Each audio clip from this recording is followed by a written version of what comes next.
Hindi yun sayang, kahit gano'n pa yan katagal. At hindi rin yun malungkot. Kasi, ba't sayang? Hindi naman din maganda ang pakikitungo sa'yo. Bakit sayang? Dahil sa kanya bumigat ang buhay mo.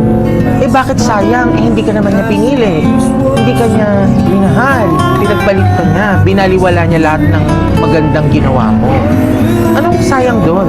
Ang sayang ay kapag ka hindi ka nawala sa relasyon niya. Ang sayang ay kung mawala ka sa sarili mo habang pinipili mo siya. Dahil habang pinipili mo siya, iniiwan mo yung sarili mo. Kasi kapag ka pinili mo yung sarili mo, hindi ka papayag na basta-basta gananin ka na lang. Kasi worth mo, inaalagaan mo eh.